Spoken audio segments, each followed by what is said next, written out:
This is tutorial number 2, which is a quick overview of the main features of the application. When you begin the application, or when you open it, it takes you to what's called the home page here, which lists basically the most common functions throughout the program.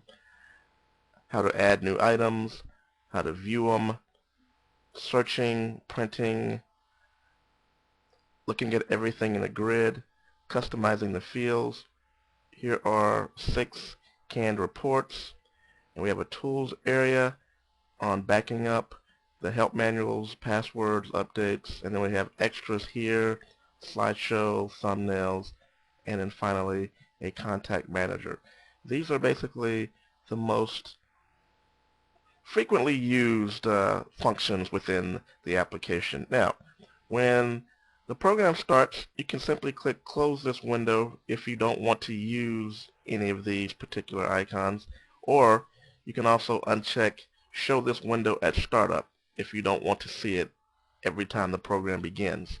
So right now I'm going to click close this window, and this will take us to the main application window where you'll be doing all of your data entry. So the main tab here, tab number 1, is where a majority of your information will be entered. It has 20 fields which are all customizable. Any of the fields that have red labels means that there are items in the drop-down list. So for publisher of our board games, there are items in the list. So anything in red has drop-down items. Down at the bottom, we have price fields: purchase price, estimated value, insured value, and sale price.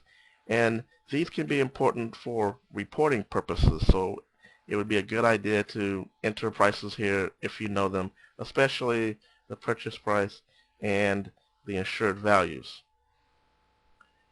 Here we have the Pictures tab, and as you can tell, it can hold up to 3 pictures at a time visually. However, you can put in an unlimited number of pictures per item, and what happens is once you get to the 4th picture, the page drop-down box here will be enabled, so you can go to page 2 to look at more pictures, etc. So it can display 3 at a time, but you can have an unlimited number of pictures per item. The More Details tab here basically has 4 fields, which allows unlimited text. So you could write an entire paragraph, an entire novel, whatever you would like for each of these 4 fields. And the labels on these fields are customizable, so you can actually change it from object of the game to something else. We will go over customizing in the next tutorial. I want to mention that these fields are unlimited. On the main tab, these are limited to 255 characters.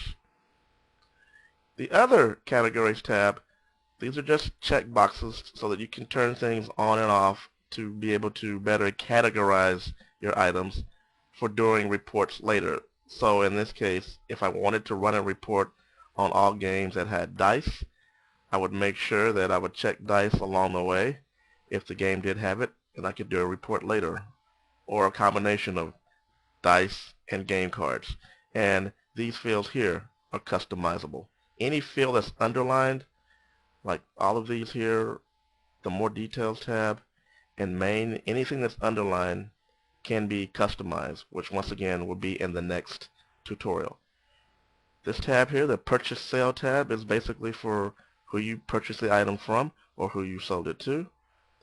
This is the Auction Info tab, so you can keep track of which auction you got it from, the username, the item number, and the email address of the person who sold it to you or purchased it from you.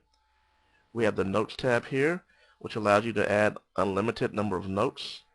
A Price Guide tab, which allows you to enter price guide information to keep track of value over time. You can enter attachments for each of the items as well, an unlimited number of attachments. And then finally, the Miscellaneous List, which allows you to create miscellaneous list of items, which we will go over in a later tutorial as well. And that is a quick overview of the main application window of my own collectibles.